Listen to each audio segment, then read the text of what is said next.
Welcome to the table. It's me, your pal Anton at comiccon.com, your everyday comic convention.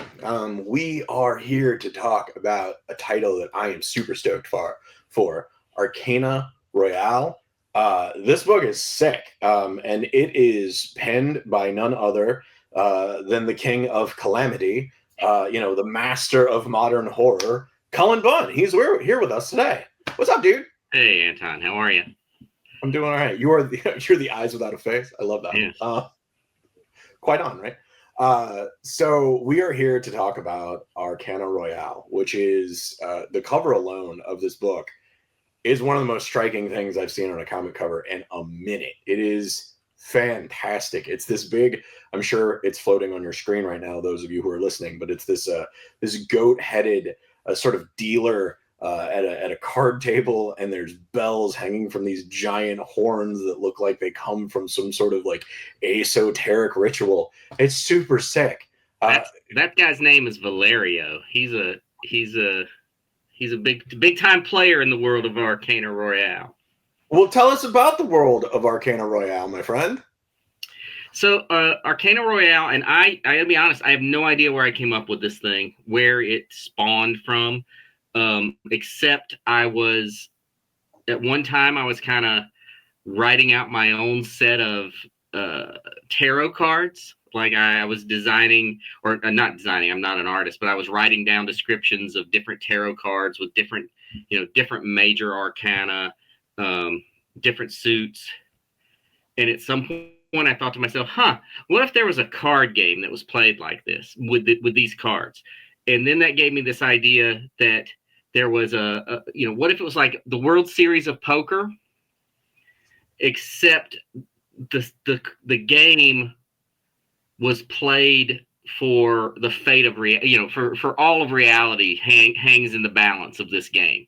So Arcana Royale is about this weird esoteric card tournament, the Arcanos Mysterios, that plays once every year, and beings from all corners of reality kind of converge into this and play cards in this tournament.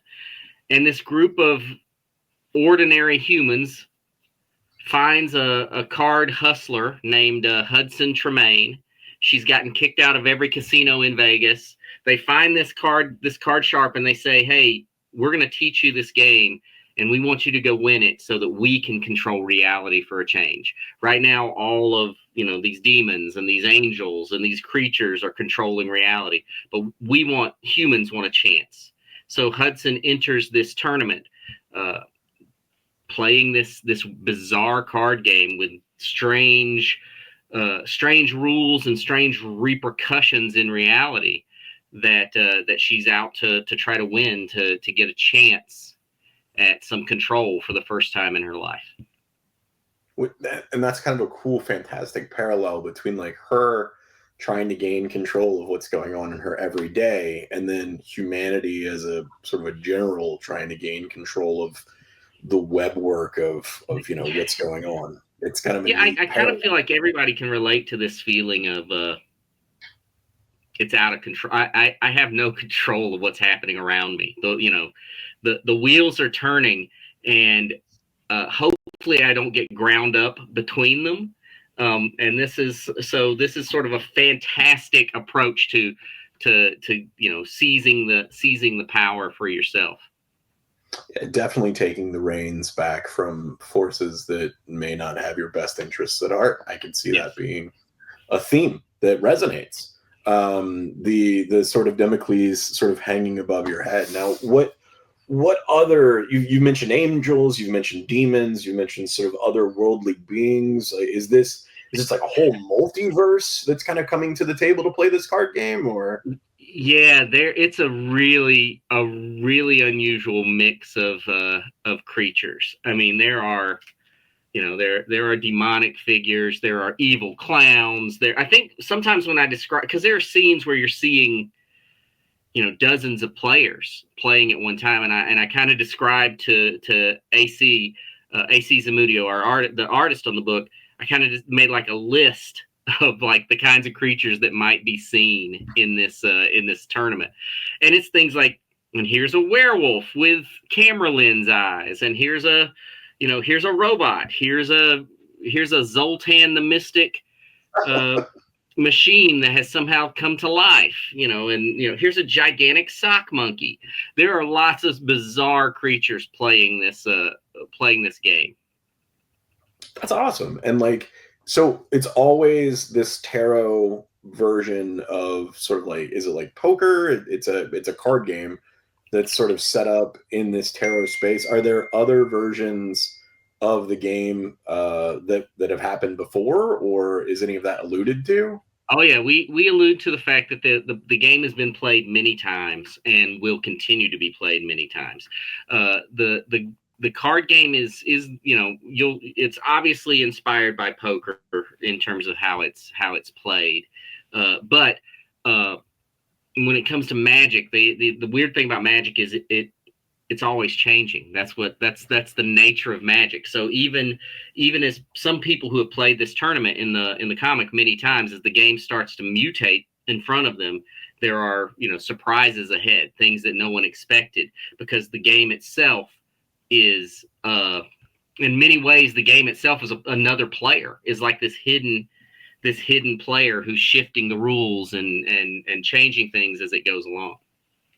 I love that. That's so much fun. And this is going to be like an ongoing, a mini, like what it's are we looking at? It's a 4-issue miniseries to start with to introduce the concept. Again, it'll be a complete story, but it's really like scraping the just scraping the surface of where we could go with this thing, because it's we're talking a lot of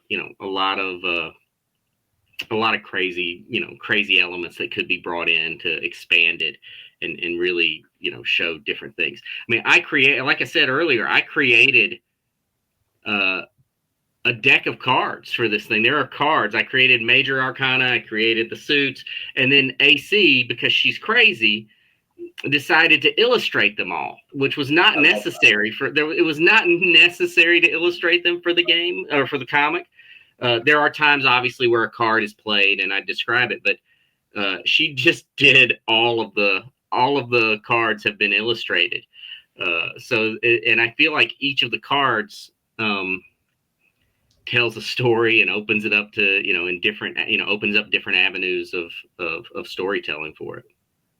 That's so much fun, man. Like, do you yourself play any sort of games on the regular? He asks, unknowing. I was just saying, Anton, come on, you know this answer. Yeah, I know that our friends at home might not know this answer. Yeah, I play a lot of role-playing games. I do that. I play Dungeons and Dragons still, probably about once a week usually, unless something throws off the schedule. Obviously, as everybody, I played plenty of cards. My dad was such a card player. He was a true master of playing cards. I remember he used to have these monthly games where he wouldn't let me in there. They had this big game room, big gigantic round table, where 10 guys would come, 10 real tough type guys would come and play cards with my dad about once a month, and it was always for fun. And I remember one day he said to me before they got there, he said, "Son, I'm going to teach these boys a lesson tonight." And the next day I went with him. We went to the Lincoln dealership, and he bought a Lincoln Town Car. And when they said, "Well, how would you like to finance this, sir?" He had a grocery sack full of money that he had won at the card game. And he just goes, "That's how I'm paying for it. Not financing, I'm paying for it." So he won enough money that night to pay for his town car the next day. And it was all like crumpled bills. There might have been some blood on some of them. I don't know. But they were, he was a real card player. And I never picked that up. I never got that gene. I'm just not I'm not good at cards. I wish I was. I'm just not. But I played plenty of other games and card games, board games, I'll play poker anytime. I'll just know I'm going to lose my money if there's money involved. I'm going to lose. Blackjack. I love blackjack, but I'm terrible at it. Right, but it's fun. Yeah.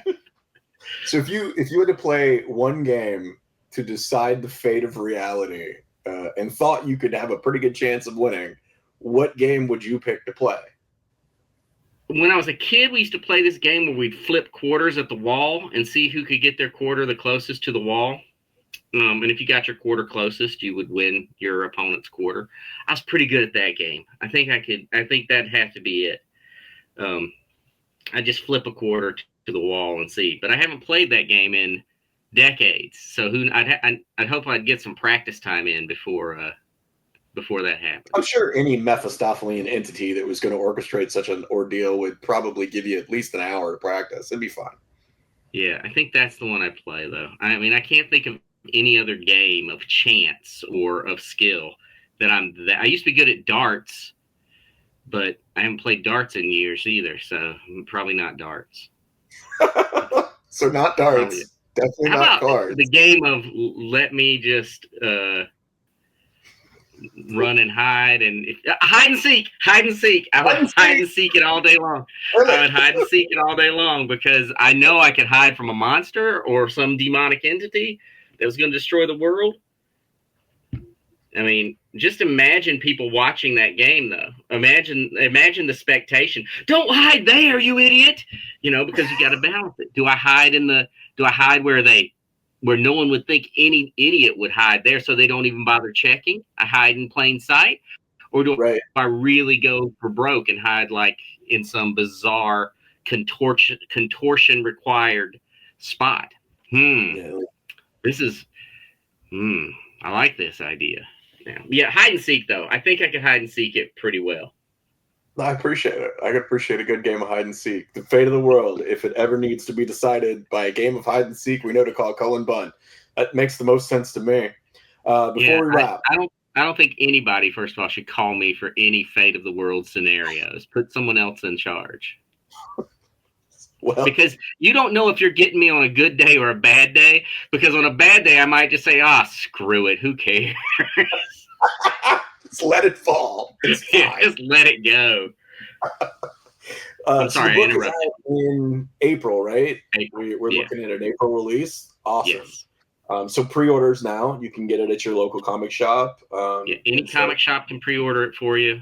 And pre-orders are awesome. They help the comic shop. They help you. They help me. So pre-orders are great. AC did a killer job on the art. I've read it. It's phenomenal. I love the way it looks. The cover is, like I said, one of my favorites. It's the kind of thing I would have put up as a poster in my room, like as a kid. It's just rad. I really dig it. A blacklight poster, though. A velvet. Oh, 100%. With the velvet that catches it. Yeah. It's like a green. Yeah, for sure. It's gnarly. Or you can see it on the side of a van, like with a wizard on the other side. It's super sick. And that's just the first one. I think the second one has a zombie shark on it, or the third one has a zombie shark on it. So I haven't even seen that yet. So when we see that, there's a zombie shark cover somewhere out there. Fantastic. All right, man. Well, I appreciate you taking the time to talk to me about it. Well, thank you so much. It means a lot.